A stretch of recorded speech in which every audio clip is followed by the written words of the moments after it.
Está no ar mais um Nossa Língua Portuguesa. Hoje eu converso com o ensaísta e poeta português Hélder Macedo, que é titular da Cátedra Camões, em Londres, no King's College. Ainda no programa de hoje, eu falo do grupo Boca Livre. Escuta o trem de ferro alegre a cantar, na reta da chegada pra descansar, no coração sereno da toada, bem querer. Eu volto daqui a pouco. Língua portuguesa, nossa língua portuguesa, nossa língua, nossa língua, nossa língua portuguesa. Nossa língua. Nossa língua portuguesa. Nossa língua, Nossa língua, nossa língua portuguesa. nossa língua, nossa língua, nossa língua portuguesa. Nossa língua, nossa língua. O Nossa Língua Portuguesa de hoje recebe o escritor português, professor, ensaísta, poeta Hélder Macedo, que é titular. Eu fiquei impressionado quando soube que lá em Londres existe uma cátedra no King's College com o nome, simplesmente com o nome de Camões, né? E eu começaria por aí. O que é esse trabalho? Como é que o senhor... Bom, a Cátedra Camões foi criada em 1918. 1918. Existe, tem, assim, os meus antecessores na cátedra, é pessoa muito ilustre, como Edgar Prestage, que foi um grande erudito, inclusivamente amigo pessoal do último rei de Portugal, do Dom Manuel II, depois, enfim, houve outros, e talvez o mais ilustre dos meus antecessores é o grande historiador Charles Boxa, que é historiador da história do Brasil, da história de Portugal no Oriente, e que inclusive, e aproveito para prestar homenagem ao grande Charles Boxa, que morreu há 2 dias, a semana passada, enfim, mas com 98 anos e já tem direito a morrer, não é? E teve uma vida feliz, uma vida admirável. Mas depois, quando eu assumi a cátedra e a direção do departamento, inclusivamente desenvolvi o departamento para estudos brasileiros, a seguir ao que já existia de estudos portugueses, que é um componente muito importante e fundamental, depois estudos africanos e, finalmente, também história, de modo que é um grande departamento, possivelmente o maior, de estudos das culturas veiculadas pela língua portuguesa, o maior no mundo anglo-saxónico. E pelos nomes que o senhor citou, eu vi que essa cátedra não é exclusividade de portugueses ou de lusófonos, né? Não, é até porque eu não acredito que seja... eu sou o primeiro não anglo-saxónico que é o titular dessa cátedra. Pois é. Enfim, mas fiz a minha carreira em Londres, a minha carreira universitária. Você sabe que eu tenho uma vida meio esquizofrénica. Entre os gringos eu sou professor, não é? Em Portugal sou escritor. Sim. O que é ótimo, porque assim tenho as duas vidas separadas. E como fiz a minha carreira universitária na Inglaterra, perdoaram-me o facto de não ser inglês nem americano, não é? Sim. E o senhor nasceu em Moçambique, é isso? Sim, nasci por acidente na África do Sul, Nasceu mas na não conta a África do ninguém, Sul. porque senão anuncia-me como escritor sul-africano e isso eu não gosto, não. Nasci, enfim, tecnicamente, em Moçambique, legalmente em Moçambique, embora a minha mãe tenha acompanhado o meu pai numa visita à África do Sul. Gostava de viajar, deve ter feito as contas erradas e eu nasci. Bom, é uma questão de dias, não é? Mas passei a minha infância em Moçambique, fui para Portugal com 12 anos. E a minha vida está assim dividida em 3 fatias, não é? Depois a minha adolescência em Portugal, até aos 21, 22 anos, quando saí, porque se não saísse ficava dentro demais, porque a polícia política não gostava de mim, nem eu deles, não é? E então saí e fui para Inglaterra. Bom, e vamos pegar então essa parte. O senhor nasceu numa colônia portuguesa, né? E isso, obviamente, deve ter sido fundamental para o senhor escrever um livro que causou uma certa polêmica, até um certo desconforto em Portugal, um livro chamado Partes de África. Exatamente, que é uma ficção, de uma maneira que se faz sempre. Já o Stendhal fazia, como sabe, mistura facto e ficção, não é? Exceto que eu não disfarcei o que era facto e inventei muitas ficções como se fossem facto, como se fosse, enfim, a realidade, e tive uma perspectiva totalmente pós-colonialista, sem qualquer espécie de nostalgia, sem qualquer espécie de ressaca culpabilizada, porque eu, como muitos outros portugueses, lutei contra o mesmo regime que oprimia as colónias. Portanto, quando as colónias se libertaram, eu também me libertei. Eu acho que não foi só Moçambique ou Angola que se tornou independente de Portugal. Portugal tornou-se independente de Angola e de Moçambique. Quer dizer, podemos falar de igual para igual. E como tal, eu acho que seria uma atitude profundamente paternalista tratar africano como se precisasse de privilégio especial. Não, eu trato africano como trato sueco. Quer dizer, são pessoas, é gente.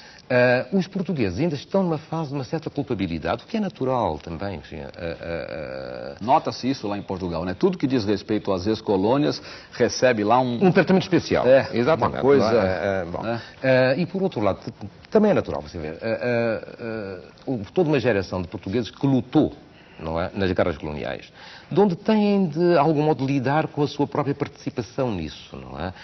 Escritores, sei lá, como Manuel Alegre, Lobo Antunes, o universo do Lobo Antunes é um universo fechado, ele ainda está vivendo obsessivamente as guerras, não é? Esse tipo de coisa. Ora, eu tive a experiência e a vivência do colonialismo português com tudo que tinha de positivo e de negativo.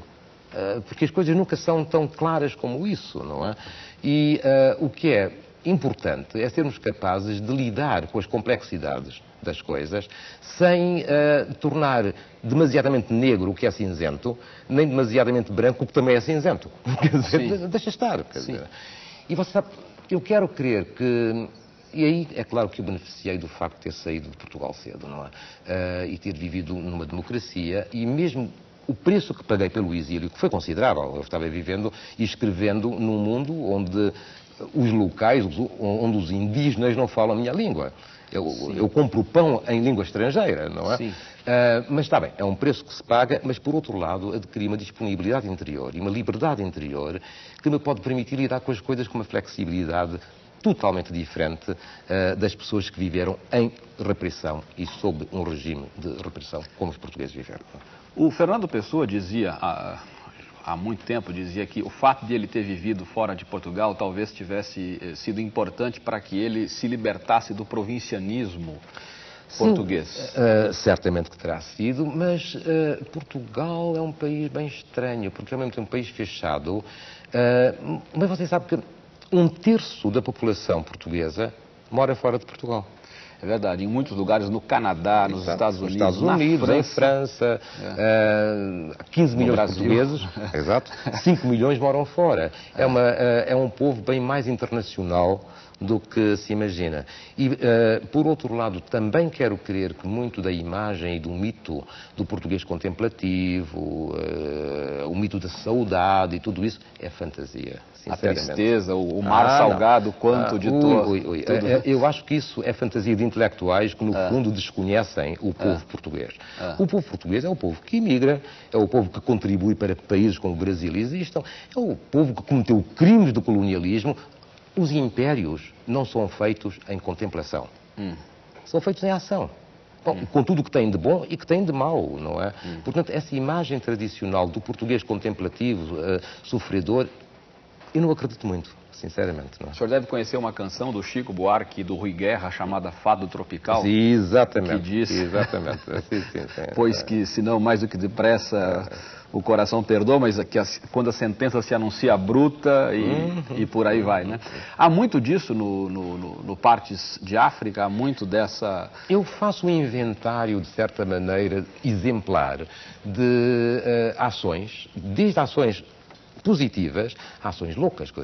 Eu inventei um administrador colonial que vivia obcecado com ópera, por exemplo, não é? E que estava no meio da selva querendo reconstruir um mundo de ópera, não é?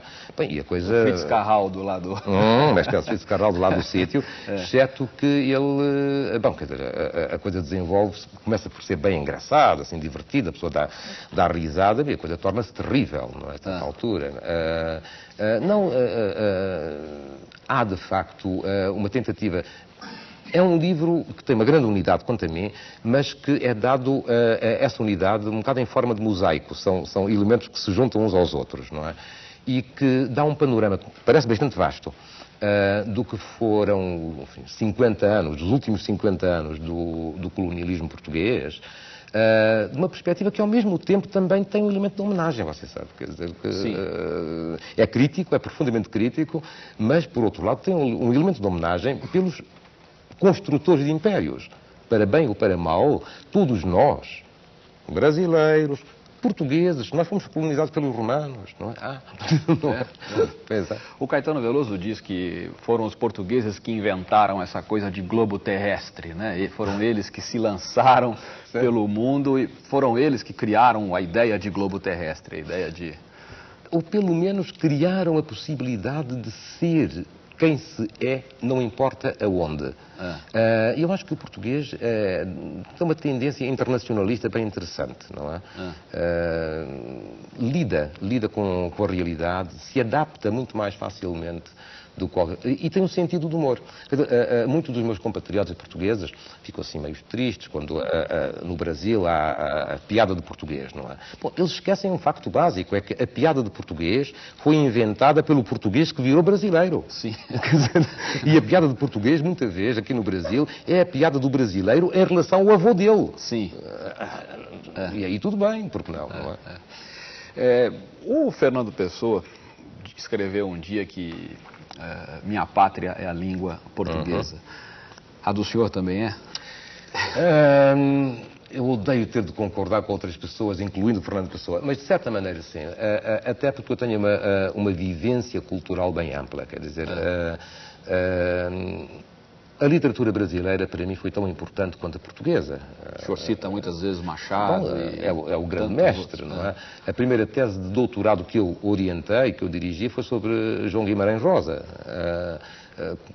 Antes de eu ser catedrático, fui eu que iniciei o ensino de literatura brasileira no King's College, não é?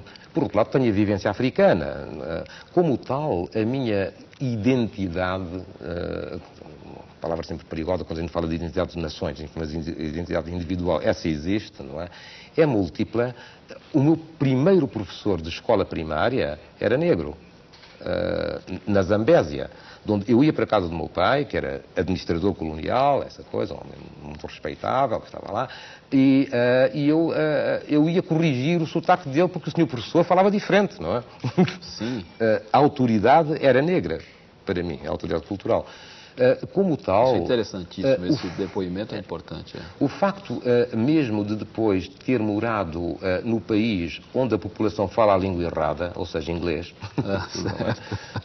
de algum modo acentuou a minha pluralidade linguística em relação à minha língua, que é a portuguesa. Eu assumo totalmente como português, mas a minha vivência portuguesa, ela própria é múltipla e inclui uma dimensão brasileira, porque culturalmente para mim é importante, e inclui uma dimensão africana, porque até a vivi, inclusivamente, não é? Mas eu, assim, acho que a troca é viável.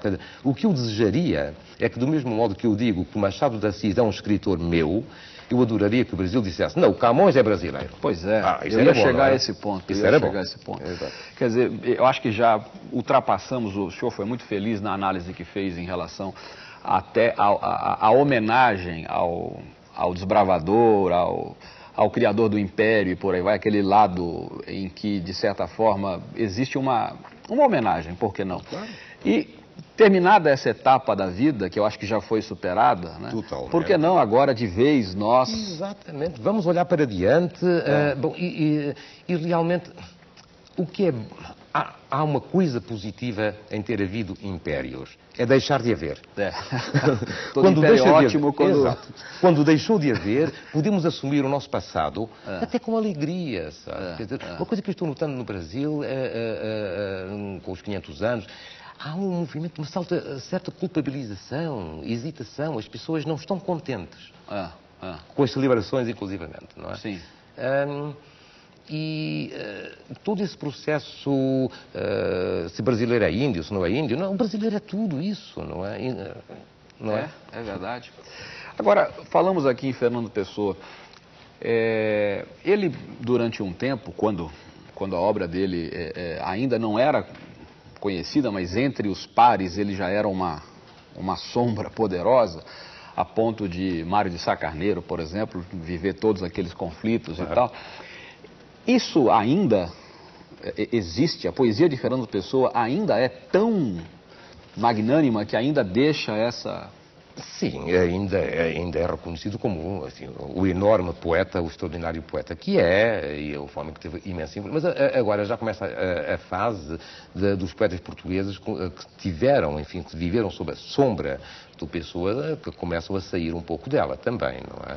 Libertam-se, afinal. Libertam-se um pouco. E também é tempo, também é tempo, é necessário, não é? Aliás, para mim... Camões, em muitos aspectos, é até bem mais moderno do que Fernando Pessoa. Isto parece um paradoxo e um sacrilégio. Mas o primeiro poeta europeu que lidou com a diferença, o primeiro poeta europeu que celebrou a beleza negra, foi o Camões. Aliás, o senhor falou de Camões de novo e eu queria ter tocado num ponto. Não sei se o senhor sabe que há pouco tempo... Você insiste em chamar-me senhor? Eu tento. Aliás, eu gostaria até de explicar para o telespectador que em Portugal você tem hoje um valor, digamos, intermediário entre tu e senhor. Né? É um semiformal. Sim, sim. Semiformal. De modo que para ele é muito mais fácil usar o você do que para mim. Eu tento sempre, o entrevistado vem aqui e diz... Tire esse senhor, eu tento. Mas, então, você acha que eu até perdi aqui já lembrei. Eu ia perguntar o seguinte, foram divulgados alguns estudos recentemente que dizem que o brasileiro hoje teria mais facilidade para se aproximar do ritmo da poesia de Camões do que o português, o cidadão português de hoje. Isso se nota ainda mais em relação a poetas como Bernardino Ribeiro e Sá de Miranda, que são ligeiramente anteriores a Camões. Houve um processo de consonantização do português a partir do século XVIII, mais ou menos, não é? Em que em Portugal deixaram de pronunciar as vogais com tanta clareza. São travadas. Exato. Você sabe, o próprio Rodrigues Lobo, não é? No século XVII, quando escreve sobre a língua portuguesa, faz uma descrição muito exata do som do português, em que até compara com o italiano, não é? Que é bem aberto. Que é bem aberto, não é? E, por outro lado, as vogais são claramente pronunciadas. Em Portugal, a tendência é não pronunciar as vogais e, o português de Portugal soa como uma língua eslava, muitas vezes, se você fala depressa, não é? Por outro lado, se se tem um mínimo de cuidado e se articula medianamente bem, há uma grande riqueza vocálica, porque você, por cada vogal, tem 3 sons. Tem o A, E, por exemplo, não é? E assim por diante, o que tem uma certa coisa. Mas, se você lê a poesia do século XVI portuguesa, como os portugueses habitualmente na rua falam, o verso fica errado, sim senhor. E se é a maneira brasileira, isso é interessante. Aí fica certo. Aí fica certo porque as vogais estão lá, marcadas, não é? Isso é muito interessante. Bom, eu quero agora falar deste livro que está sendo lançado no Brasil. Foi um dos que o senhor apresentou na Bienal, né? Foi. Editora Record, não é isso? Alguns dizem Record. E o Viagem de Inverno e Outros Poemas. Eu queria que o senhor falasse um pouquinho desse trabalho.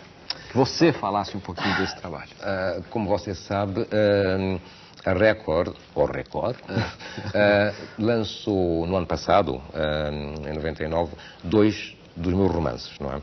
E enquanto está aguardando o novo romance que eu estou terminando, os romances são Partes da África, que você já mencionou, e Pedro e Paula, Luciana Vilas Boas decidiu que queria publicar a minha poesia e então pegou no livro que eu também em Portugal publiquei entre Partes da África e Pedro e Paula, que é Viagem de Inverno.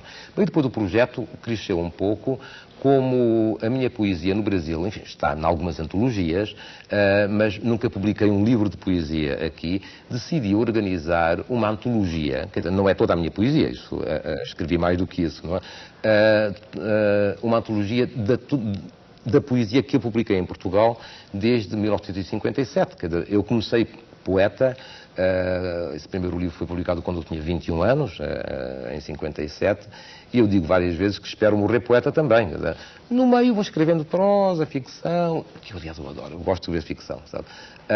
Mas a minha tendência como poesia, e se calhar o ficcionista está já um pouco presente, eu não sou o tipo de poeta que escreve o seu poema todos os dias. Eu escrevo ciclos de poemas.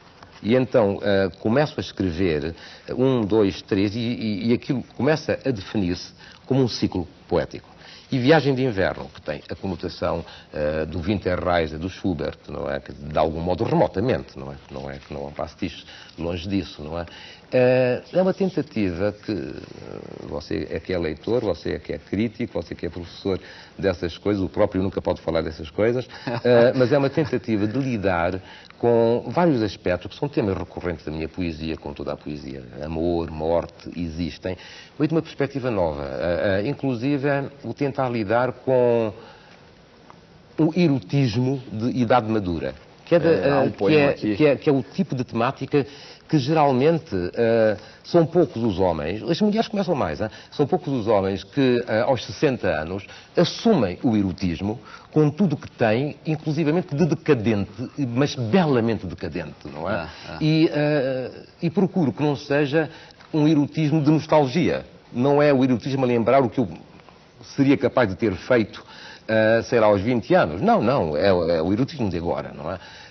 E por outro lado também, a concepção de morte muda. Eu tenho um poema que eu digo que a morte dá poemas para jovens. Quando nós estamos bem próximos, ou mais próximos, pelo menos, eu espero que já não seja amanhã, não é? Que ainda não seja amanhã, mas quando estamos mais próximos da morte, o tempo se estica e a vida adquire uma outra conotação. E a morte deixa de ser metáfora para ser qualquer coisa que a gente até tem de lidar com ela, não é? A morte é a rainha que reina sozinha, dizia Machado de Assis. Exatamente, exatamente. E por aí vai. Bom, Hélder Macedo, eu esticaria essa conversa aqui por muito tempo e deixo aqui como... Eu ia até citar, quando você disse alguma coisa, um poema de 66, o 7, que toca nessa questão da libido, da sensualidade, mas o primeiro poema do livro aqui faz um maravilhoso enlace, começa com a meio do caminho, a mais de meia vida já vivida e tal, um enlace com Dante Alighieri, sim, com Olavo Bilac, né, no Mezzo del Caminho, também. por que não com o nosso Drummond, no meio do caminho tinha uma pedra. Mas o Drummond foi um dos meus grandes mestres de poesia, você sabe. E com todos os nossos mestres brasileiros, portugueses e africanos e tudo mais, todos aqueles que têm a língua portuguesa como um elo. É isso. Prazer. Muito obrigado a você pela presença. Foi um prazer estar com você. A gente vai para um pequeno intervalo, daqui a pouco a gente volta. Meu nome é Manuela, estou no 2º ano, e um dia eu estava conversando com meus amigos, e um deles falou que ele preferia o Brasil do que os Estados Unidos, e todo mundo começou a tirar sarro dele. Por quê? Manuela, querida, não acho que seja motivo para tirar sarro e tal, de jeito nenhum. A história é a seguinte, nós temos aí o verbo preferir, né, que dá a ideia de quê? De comparação com superioridade, ou seja, quem prefere gosta mais. E é inevitável o cruzamento, né, da regência do verbo gostar com a regência do verbo preferir. Quem gosta, gosta de. Quem gosta, gosta de. No padrão formal, quem prefere, prefere uma coisa a outra. Quando as pessoas dizem eu prefiro leite do que refrigerante, elas têm por trás o raciocínio que se faz com o verbo gostar. Eu gosto mais de leite do que de refrigerante. Então o que acontece é o seguinte, existe um cruzamento, deve ser compreendido. Agora, é preciso que se diga que na língua padrão, no português formal, no texto escrito, não se deve adotar de jeito nenhum essa regência preferir uma coisa do que outra, nem preferir mais uma coisa do que outra. Preferir significa gostar mais, já embute a noção de superioridade e a regência culta é a. Prefiro leite a refrigerante, prefiro o Brasil aos Estados Unidos. Esse é o padrão. Assim se faz na língua padrão. Mas devagar com andor, essa história de tirar sarro, quando alguém, entre aspas, erra, é uma coisa perigosa. É isso. Nossa língua portuguesa. Eu vou apresentar para você aqui uma canção chamada Toada com o grupo Boca Livre. Preste atenção na letra e veja o que ocorre com a ordem das palavras. Depois a gente vai trocar 2 comentários a respeito. Vamos lá. Vem, morena, ouvir comigo essa cantiga, sair por essa vida aventureira. Tanta toada eu trago na viola, pra ver você mais feliz. Escuta o trem de ferro alegre a cantar, na reta da chegada pra descansar, no coração sereno da toada, bem querer. Pois é, vem, morena, ouvir comigo essa cantiga, sair por essa vida aventureira. Tanta toada eu trago na viola, eu trago na viola tanta toada. Houve aí uma alteração da ordem, a ordem direta seria eu trago na viola tanta toada, muita toada. Aquilo que é complemento do verbo trazer, aquilo que eu trago tanta toada. Isso é posto no início, inverte-se a ordem, isso tem um nome, o nome é hipérbato. Também há hipérbato mais para frente na letra, num caso assim, tanta saudade eu já senti muita saudade, tanta saudade. E depois, mas foi coisa tão bonita, da vida nunca vou me arrepender da vida, não é? O importante não é gravar o nome hipérbato, o importante é entender que quando há hipérbato, quando ocorre hipérbato, é preciso saber desfazê-lo, desmontá-lo, colocar o texto na chamada ordem direta para compreender melhor o sentido, né, da frase. Isso é comum não só em linguagem literária, não só em poesia, como também na língua do dia a dia, por que não, e até em textos que não têm esse tom, em textos jornalísticos, em textos técnicos, muitas vezes por necessidade circunstancial, acontece o hipérbato, faz-se o hipérbato. O importante não é o nome, o importante é entender o mecanismo, desfazer. Um exemplo clássico, não resisto à tentação, um exemplo clássico é o hino nacional. Ouviram do Ipiranga as margens plácidas de um povo heróico brado retumbante. As margens plácidas do Ipiranga ouviram o brado retumbante de um povo heróico. Esse as de as margens não tem acento indicador de crase, esse é o sujeito da oração, foram elas margens que, figurativamente, é claro, ouviram. É isso, hipérbato, inversão da ordem, mas o mais importante é saber trabalhar com isso, é saber desmontar para entender o texto. É isso. Língua portuguesa, nossa língua portuguesa, nossa língua, nossa língua, nossa língua portuguesa. Nossa língua. Nossa língua portuguesa.